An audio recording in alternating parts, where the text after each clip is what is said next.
Swimming like a shark in a shrimp tank. Big fish, small pond in the shrimp tank. When it take a swim.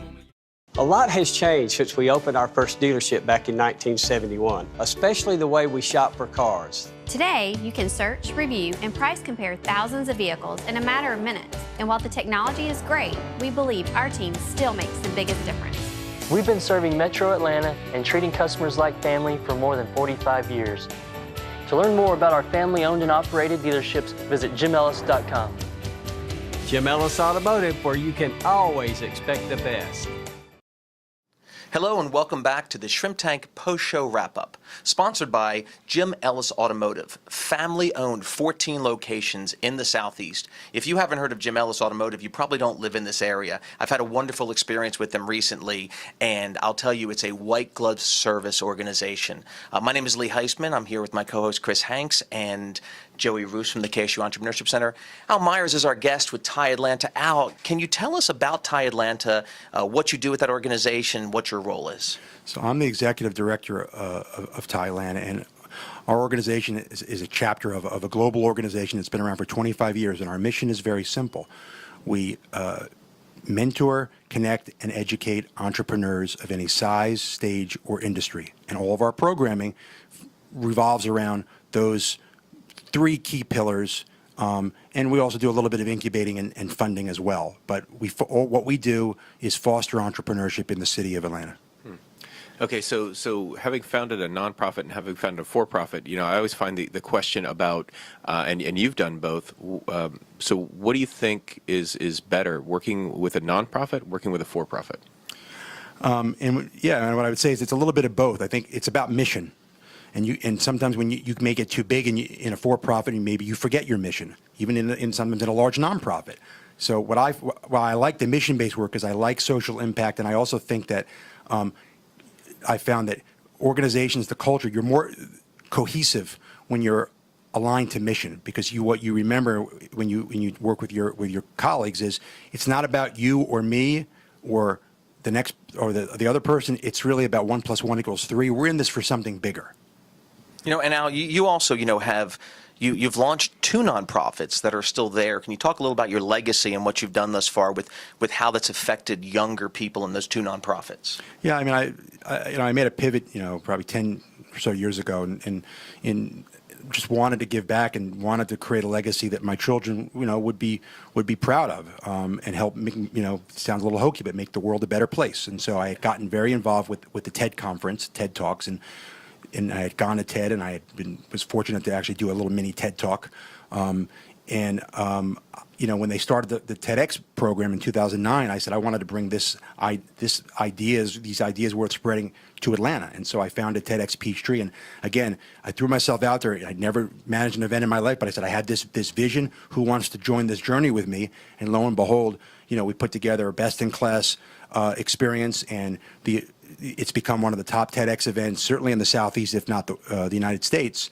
And it was a great team. And my legacy was that I had a succession plan in place, and I handed that off back in 2013. And also through that organization is when I discovered the El Sistema Venezuelan music program for at-risk youth. And so I also got the inspiration to start the Atlanta Music Project. And so we brought in a very passionate musician and executive director, and I chaired the board. And the program is now in its 7th year, there's hundreds of kids that are getting intense music instruction right in their neighborhood, and all these kids in the poorest parts of Atlanta are not only are they graduating now, but they have a real shot at college and career. It's wonderful. I love the legacy. A lot of companies are trying to redefine their culture in every aspect of it. And so I've heard a lot of different terms for employees in companies being team members or, vision casters. Or how would you define an employee? An employee is a family member. You spend more time with your employees than you do with your wife, or your spouse, your siblings, your children. So I think that what's important is to make sure that, your employees are given the support that they need to be successful, that you're mentoring them, that you're coaching them, that you're giving them the ability to be empowered and to make a difference, and hopefully give them opportunities, rewarding them and developing them, and also know that there's a chance that they may not stay forever, but that's okay. If you've positioned them for greatness, then that's also part of your legacy. Because if you've developed those kind of people, then other people are going to want to be a part of your organization. They used to say years ago, when you looked at like the founders of Apple, where are they now? And you look at all of the successful things that they've done. That's a legacy that defines your organization. Well, so Al, thank you so much for being on the show. And if you notice the theme of the show and Al's history and what he gives back to the community, it's kind of the same way. And I'm so fortunate to have Mr. Ellis's organization as a sponsor today, because in the month of May, Jim Ellis, for every car that they sell, they're giving cash back to first responders. And if you listen to our program today, you'll hear that Chris segued that in perfectly earlier. But it is about giving back, because as you become more successful, the more you give back, the more you get. Al, how would people get in touch with you or with TiE Atlanta to be a part of it? Yeah, so what I would tell you, first of all, is, like I said, we do many programs and events throughout the year. Our largest event of the year is actually coming up on Saturday, April 29th at the Renaissance Waverly Cobb Gallery. It's called TiECon Southeast.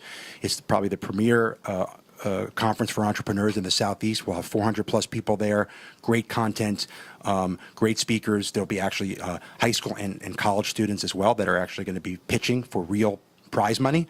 If you go to www.tieConsoutheast.org, you can even use my special code of all lowercase Shrimp Tank, and you can be a part of that experience.